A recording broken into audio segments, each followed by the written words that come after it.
Thanks to the help of the previous speaker, technical difficulties have been fixed or rather circumvented. So I'm going to speak about NPF, the NetBSD packet filter in NetBSD 6. My name is S.P.Zeidler. I'm German. And this is actually a co-authored talk together with Mindaugas Resiokevicius, and we are both NetBSD developers. So, wo ist der Klick? Einfach raufdrücken. Wo? Einfach direkt auf die Fläche drücken. Ah, okay. So, NetBSD packet filter. What is it? Like the name says, it is a packet filter. It is a packet filter for IPv4 and IPv6, not for other protocols, not for layer 2, just IP. It's using the PBIL interface, like most other packet filters, and it also does packet modifications, that is NUT and stubs.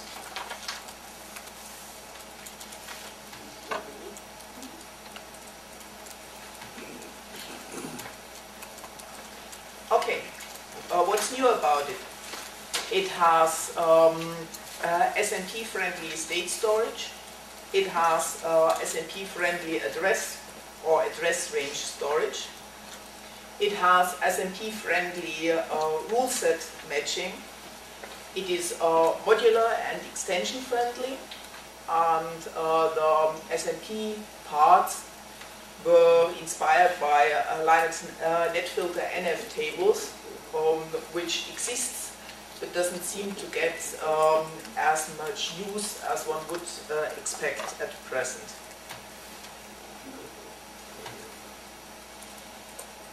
So, why did you build yet another packet filter? Even in NetBSD we already have two. We have IP filter and we have PF. So why did we do it?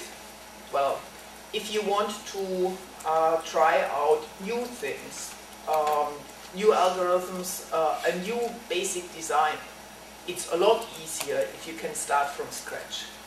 You don't have to look, care for well, like with IP2, you don't have to care for existing setups, existing users, existing framework. Sorry. You can just start with an empty slate. Also, if you start from scratch with something new, you can restrict yourself in the beginning to a basic set and get that running and get that tested and then expand it. And also, and this is actually an advantage at the present stage, you limit your users to typically skilled users and those willing to experiment. Because at present, with a new design, we are looking for people who will actually notice if something goes wrong.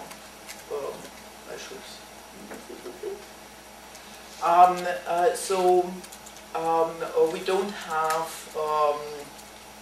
a situation where the packet filter does something unexpected or is unreasonably slow or something like that, and the user actually doesn't notice it. With skilled users, we expect that they say, one moment, something isn't right. Here is a bug report, there's something going wrong. And we actually want that at that stage. If the design is validated and works well, it's actually reasonable to expect to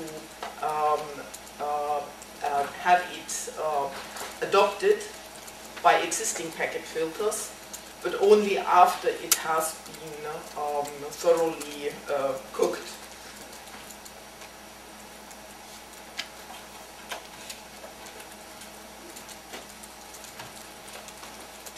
So, I'm going about a few whys to recap.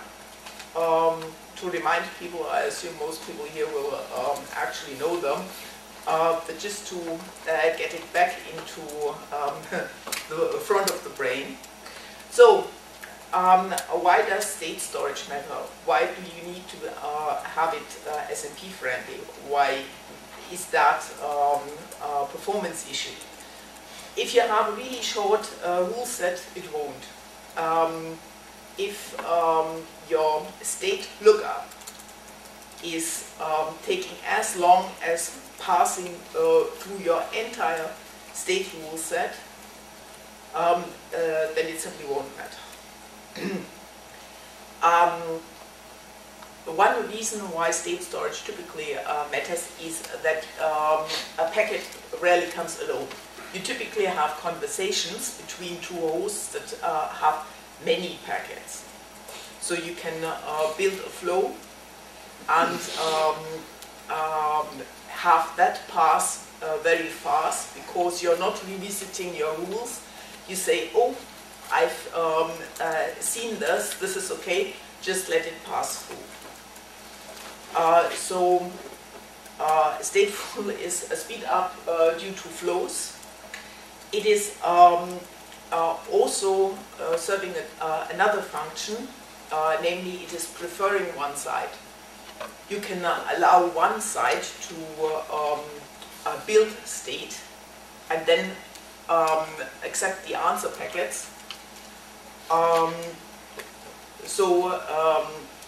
The outside is basically normally blocked, but the inside is allowed to do stuff.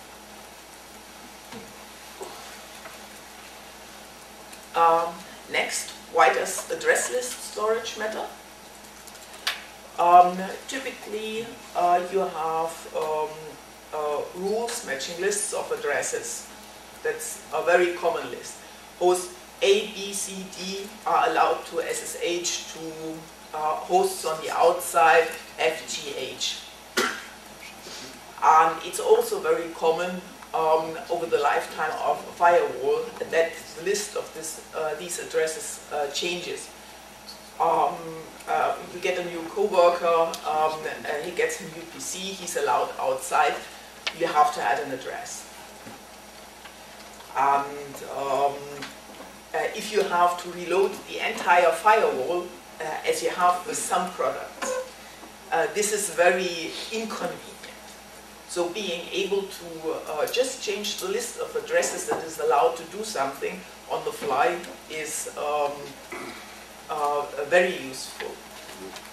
A gotcha here is that when you delete addresses, typically the existing sessions don't get deleted, where I'm considering if we don't want to have a scrub function to throw out existing sessions, but at present they are kept alive.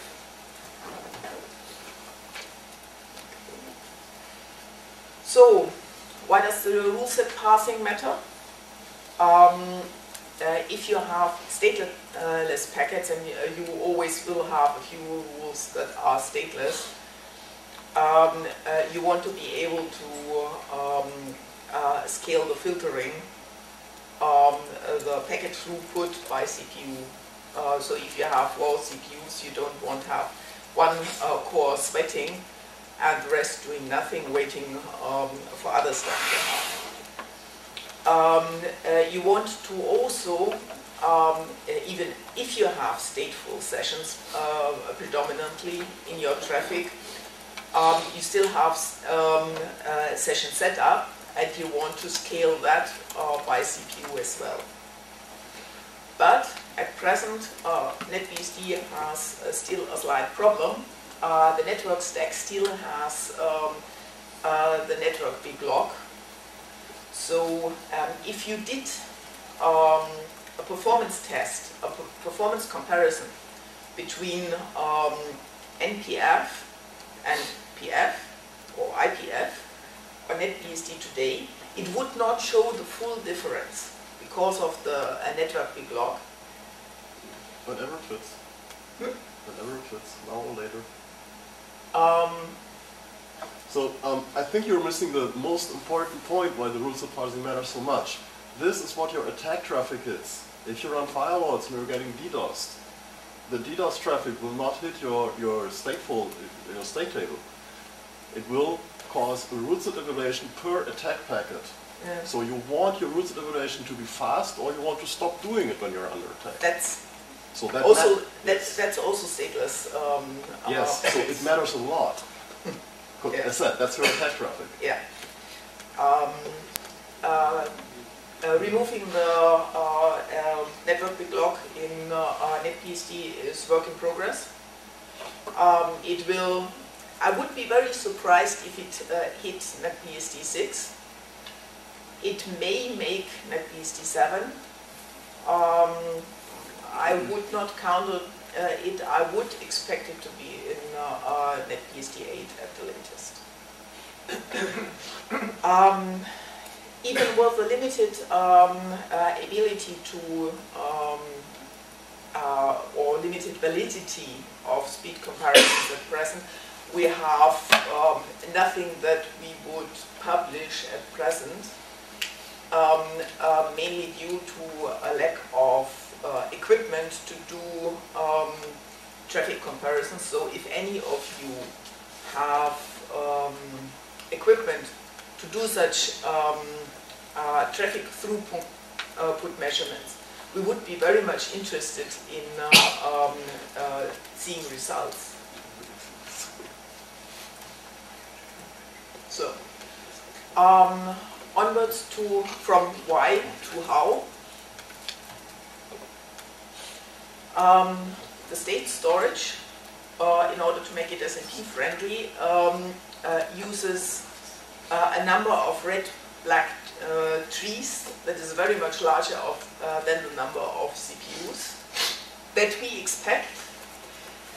There may be certain processors that don't actually currently fit that. Currently, the number of red-black trees is hardwired to 1024. It's one of the plans to make it configurable. Each tree has a read-write lock. The tree is selected by a hash, and the hash is generated using the source and destination address, the interface, the protocol, and depending on protocol, the source destination port or the ICMP it will sometimes be 0 and sometimes be something funky, but those ICMP packets that don't have an ID typically don't come in bulk. I've made a little. Will it? Go there. Okay, scaling is a bit off.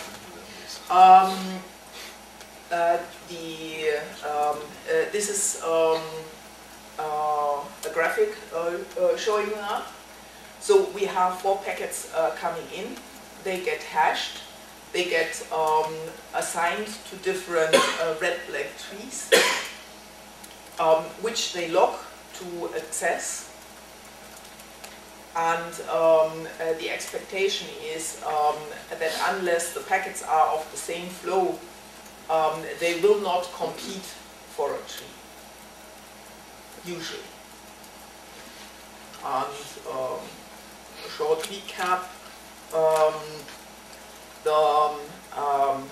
We pick the hash from protocol, interface, source address for TCP and UDP. We also use the ports, and for ICMP, the IP.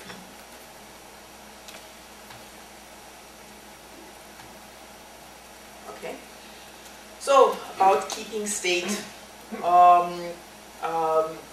in those trees,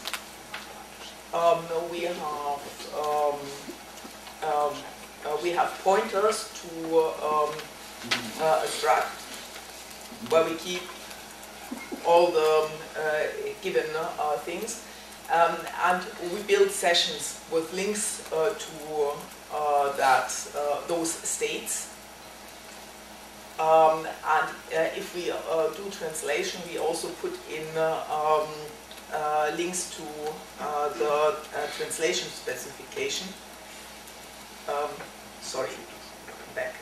That was the wrong point. I wanted to go here. Scaring you with a bit of C.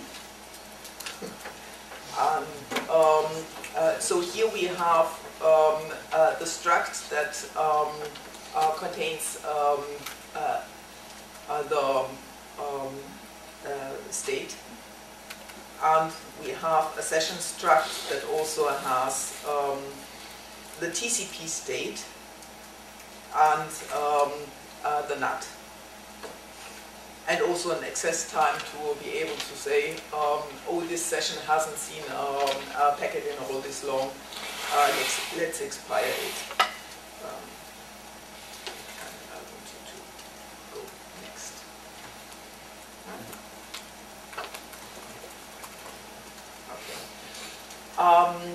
Another topic is the IP address or IP address range storage. We have two methods to store addresses. If it's a single address without netmask, it's a hash table. If you want address ranges, you get a Patricia or a Radix tree, and you can pick address range storage, either a dynamic table or one loaded from a file. I've got a config example. The first one is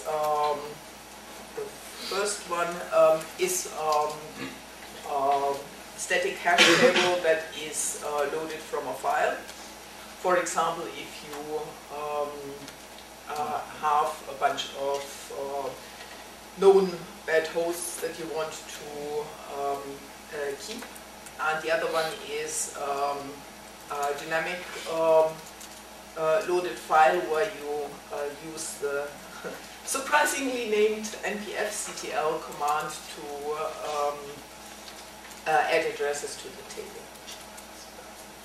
And in use, you just use the identifier for the table, the number, to pick it. The number of tables is actually limited to 156. We expect that to normally not be a problem, but it may also be useful to make that configurable in the future.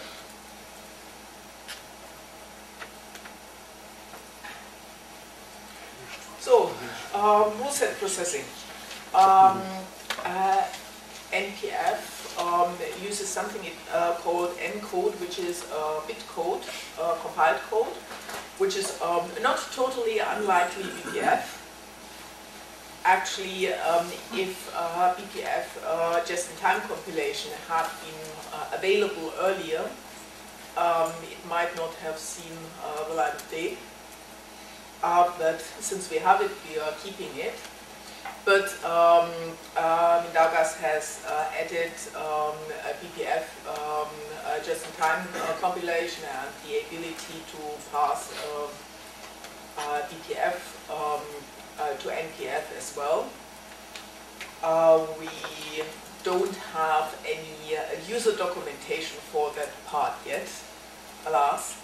And at present, in order to load it, you need to load it via programming interface, so there's no user interface to it yet. but the facility as such is going to be in NetBSD 6.1 and later. Ruleset reload is atomic. The new ruleset gets built, and then there's an atomic switch between the rulesets. And ruleset inspection is passively serialized in order to make it SMP friendly. We are using an expired patent implementation for passive serialization. We are all not patent lawyers, but we expect this to actually be patent-free and safe to use.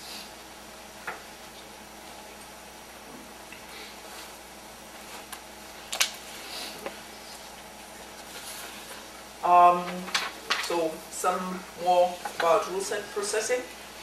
NetBSD 6.1 and later has dynamic rules. I'll show an example in a moment. The current config file syntax groups the rules by interface and traffic direction. This is not actually required by the NPF core. It simply looked like a good idea because it cleans up the configuration view a lot. It simply makes the configuration file, in my opinion, look nicer. And there's a default group that will treat all packets that don't have a previous decision made on them. So it is the rules of last resort. Some of the rules, namely the translation rules, the table definitions and rule procedure definitions, as well variable definitions, are not inside groups. They are put usually above. Dynamic rules example. Within NPF-conf, for example, you define a rule A, a dynamic rule A, as a dynamic rule at a specific position in your group for an interface. And then on the fly, as user or as program, you add rules to at the position of the dynamic rule. Like here, you can look at you can add some later. You can remove some by position or by the actual rule, and the reason dynamic rules were introduced is that you can thus accommodate things like the so-called universal plug and play, that is having a program add rules to the firewall to allow a specific traffic through that will only be allowed for a certain time.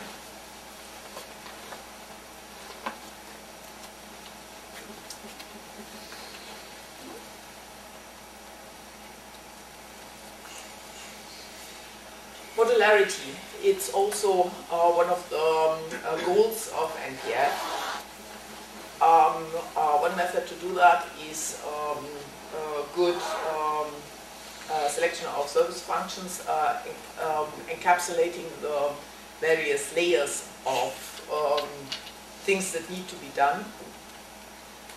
And a result of that, that I personally very much appreciated, is that new protocol parsers can concentrate on protocol specifics. I implemented IPv6 ICMP for NPF, and it took me 2 days and 350 lines of code. And all the reason, or most of the reason it took me 2 days is that expanding the parser for NPF CTL requires lex and yak. And I always forget all about lex and yak between uses. So I had to remind myself how to do that. So it's really easy to add a new protocol to NPF. Application level gateways are implemented as kernel modules and can be loaded on demand, while you still can load kernel modules, that is.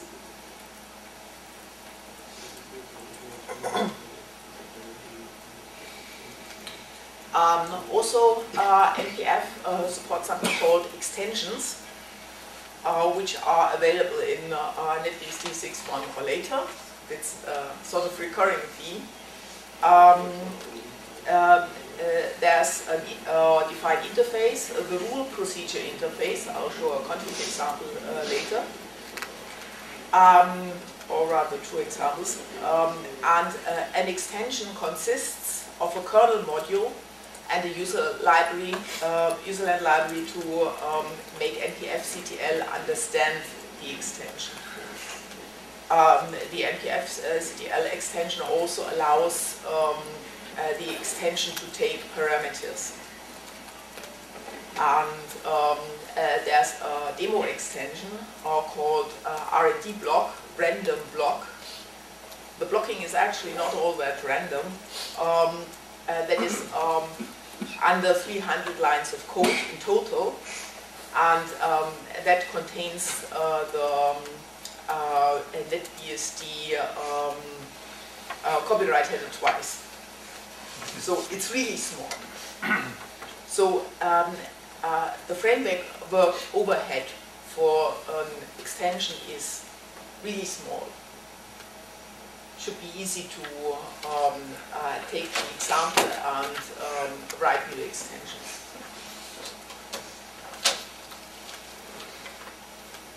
Translations, commonly called NAT, but it's not just NAT. At present we have available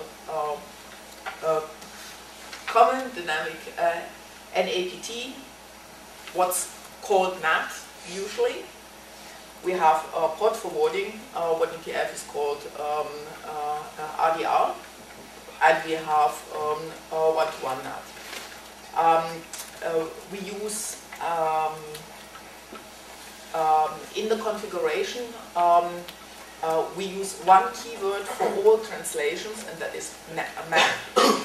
And we use an arrow to show what the a specific rule does. If it is outward bound, inward bound, or bidirectional. There is existing code for a very basic implementation for MPT 66 and NAT64. Which is a result of 2012 GSOC project, which I co-mentored, which still needs expansion and integration in my copious free time.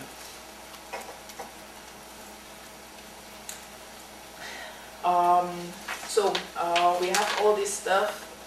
We need to be able to test and debug, especially since it's a new design. And, we want to make sure that it actually is a good design and giving valid results. In NetBSD we have rump, which is very useful for testing kernel code because we can do it from userland, we can use GDB on the code. We can automate all the testing, and the testing and debugging of the code is actually integrated in system ATF, so it gets tested even by the regular tests even though NPF is not usually enabled in default kernels. There's a program called NPF test, which, to my slight horror, I found out yesterday we are still missing a man page for, which, if you call it without options, executes standard tests. But it can also take a PCAP file from TCP dump, Wireshark, whatever, and an NPF conf, and process that to find out what NPF would be doing with the packets. If you use NPF and run into any kind of weirdness, it would be good to capture the traffic that is causing that and send it to Mindaugas and or me, together with your NPF conf, or the relevant parts of your NPF conf, so we can find out what is going on. And finally, sometimes helping with seeing what your NPF conf actually does, there's an NPF CTL debug, after which you can put a file name, which will show you what configuration actually gets sent to the kernel. What it does, NPF CTL converts the NPF conf to encode, and the debug then disassembles that again and puts it out on the terminal instead of actually sending it to the kernel. Yeah, going a bit faster now. So we have had NPF in use since mostly 6.0 came out, even though most of the actual users at present that I know of run current. And that has caused a lot of changes. We had the configuration file format adjusted because some of the things that at the start looked like a good idea it turned out to not actually be a good idea. Like in a 6.0 version of the configuration file, you defined your a variable for your interface and used that in a way you wanted the addresses on that interface. That had two drawbacks. It confused people, and you couldn't pick whether you want an INET4 address, an IPv6 address, or both, which sort of made it inconvenient to use for a NAT rule where you only wanted the one IPv4 address on the interface on the outside, and not all of the IPv6 addresses too. Like already mentioned, we now have the map keyword for all translations, and we are organizing it thus that the inside, however you, well, the logically preferred side is always on the left. Hoping to make that thus translations less confusing. Another feature is that a translation rule is a pass. That is, if you have a translation rule, you don't need additional pass rules. If you want to prevent translation to happen in certain cases, you need to block it before it hits that rule. There were, of course, lots of bugs found, some small ones, like, for example, printing link local addresses looked very funny because we forgot to clear scope. And so it printed scope, and since that was not a set scope, it was some wild number. That's fixed, of course. Another gap I found was that it actually didn't do IPv6 ICMP, that's also fixed. We currently have some known issues that we have not solved yet, namely handing off dynamic interfaces, where we are still discussing how to do that reasonably, usefully, safely. Not so easy, especially the safe part.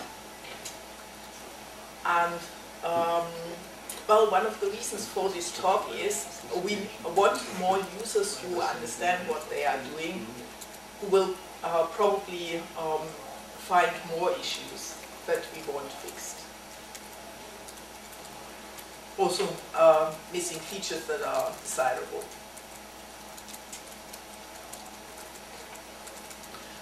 We have plans for the future. The NPF core is settling. We had a major change between 6.0 and 6.1 because in the Ruleset processing we weren't actually using SMP feature yet, because we are using NetBSD system-wide facility to do that, and it was new in 6 and untested. With 6.1 we are confident enough that it's stable, so we enabled that part in 6.1. I need to integrate NPT66 and NAT64. We are expecting further extensions to arrive. Now, for example, port knocking is very likely a candidate for an extension. Traffic accounting. Someone said something about building a smarter log extension. These will likely come. NetBSD expects to take part in GSOC 2013. That is this year's GSOC. At least we are planning to apply. And one of our candidate projects for GSOC 2013 is a BPF unparser that takes BPF rules and turns it into NPF conf syntax. If any students are here and you are interested, apply. A far future a thing that is allowed by the design, that is expected in the design, but that is not yet or soon coming, is going to be clustering. And of course, if you want to play with NPF and you have favorite layer 4 protocol or higher protocol that you want supported, expecting you to edit or at least tell us what you want done. This comes a bit. I've compiled a list of resources. There's man pages, at least, for NPF, NPF-CTL, NPF-conf, and also for the NPF encode. There's a bunch of examples in user sharing examples NPF that helps you set up your NPF-conf. There's sort of between how-to and explanatory page by Armind on in his directory on www.netbsd.org. And there's the source. And you can always ask Armind on.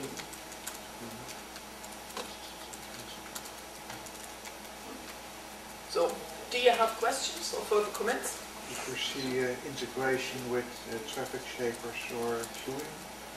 That is actually something that we expect an extension to do. At present, we don't have that yet,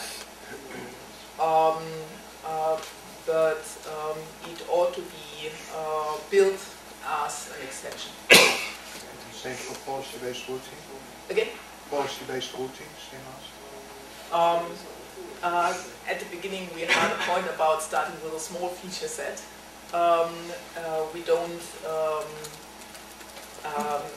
We don't have the full width of things to do yet. So at present, none of that either.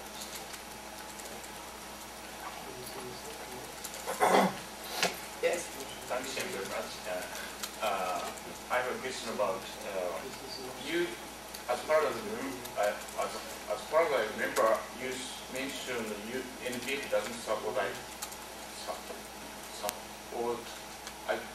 NPF does not support other protocol rather than IPv4 or IPv6. Is that yes. correct? So do you have any plan to implement some kind of support other protocol like Etherframe or something like that? Not at present. Okay. Is it out of the scope of NPF? Well, it's supposed to be an Internet Protocol packet filter exclusively. And I have one more question. I am newbie to NPF, so what is the difference between PF and NPF? It's like completely different. Apart from that both filter packets. Yes. So yes. So. And PF is older and has more features. The entire point of NPF is to build and test the design that does packet filtering on multiple CPUs at the same time. Because both IP filter and PF are not, correct me if I'm wrong, geared to multiprocessing. And these days you get even little ARM chips, MIPS chips that are multiprocessor. So you want to be able to use the multiprocessor facility to process packets on your router or your firewall. So can you provide some kind of information, the performance difference between NPF or PF when we are using the SMP system? Do you have any data such data? We currently don't have data yet. Okay. Sorry. Thank you. Sorry. Thank you. Any more questions? Look, we are always almost punctual, so we get to go to lunch on time. Thank you, everybody.